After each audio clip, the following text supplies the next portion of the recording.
Selamat datang di tutorial pelaporan pajak dengan formulir 1770S melalui e-filing. Tutorial ini berlaku untuk Anda yang merupakan karyawan berpenghasilan di atas 60 juta per tahun. Hal yang pertama kali Anda harus siapkan adalah bukti potong yang Anda peroleh dari perusahaan tempat Anda bekerja. Anda dapat menggunakan perangkat baik laptop, tab, atau smartphone yang terkoneksi dengan internet. Pertama, buka situs www.pajak.go.id lalu tekan login.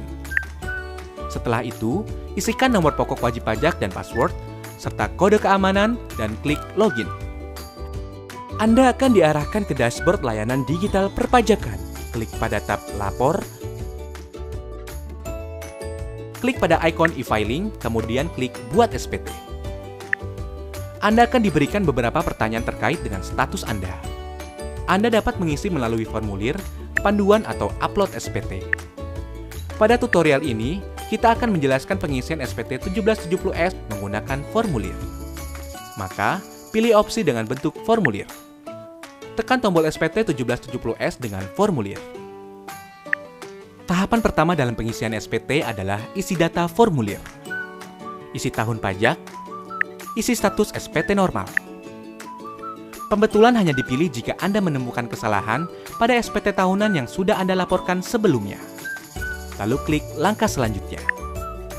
Sistem akan mendeteksi secara otomatis apabila ada data pembayaran pajak dari pihak ketiga. Gunakan data pembayaran tersebut untuk pengisian SPT dengan tekan Iya.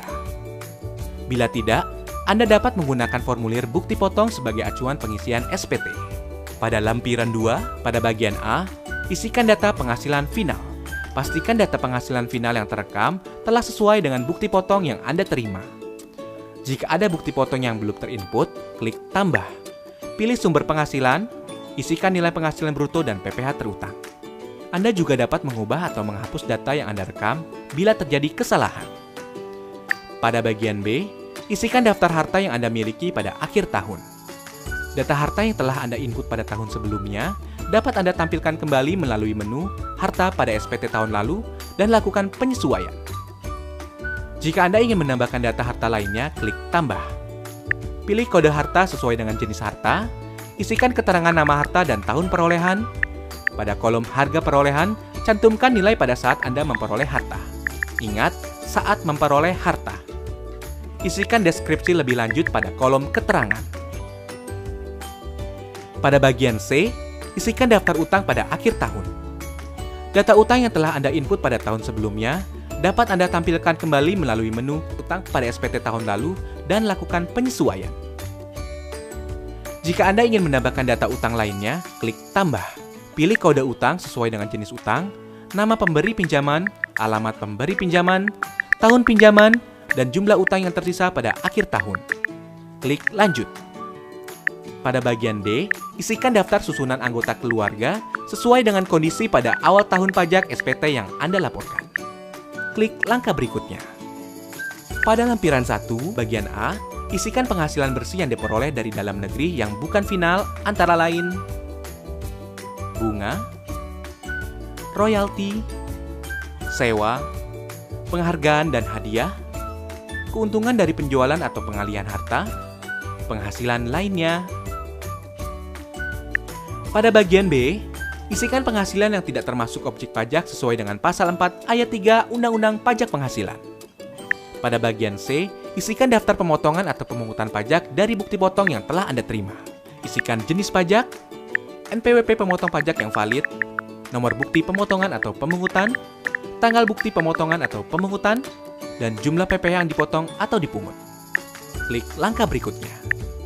Pada induk SPT, isikan data identitas berupa status perkawinan, status kewajiban pajak suami atau istri, dan NPWP suami atau istri jika diperlukan. Pada bagian A, poin 1, isikan penghasilan neto dalam negeri sesuai dengan bukti potong yang Anda terima. Poin 2 akan otomatis terisi dari data yang telah Anda isikan pada lampiran sebelumnya. Pada poin 3, isikan penghasilan neto luar negeri. Pada poin 4, penghasilan neto akan dijumlahkan secara otomatis. Pada poin 5, isikan jumlah zakat yang Anda bayarkan kepada lembaga zakat yang telah disahkan oleh pemerintah. Poin 6 akan terisi otomatis. Pada bagian B, pilih status perkawinan dan isikan jumlah tanggungan sesuai dengan bukti foto. Maka, nilai penghasilan tidak kena pajak akan terisi secara otomatis. Bagian C hanya perlu diperhatikan bagi Anda yang memperoleh penghasilan dari luar negeri, dengan cara membaca ketentuan yang tertera pada petunjuk bagian C10. Bagian D poin 14 hanya perlu diisi apabila Anda pernah membayar angsuran PPh pasal 25. Lanjut ke bagian E. Anda akan mengetahui status SPT Anda apakah nihil, kurang bayar, atau lebih bayar. Jika SPT Anda nihil, Anda dapat melanjutkan pengisian pada poin F. Jika SPT Anda kurang bayar, Anda akan diberikan pertanyaan lanjutan. Jika Anda belum membayar, pilih belum dan Anda akan diarahkan untuk membuat e-billing terlebih dahulu.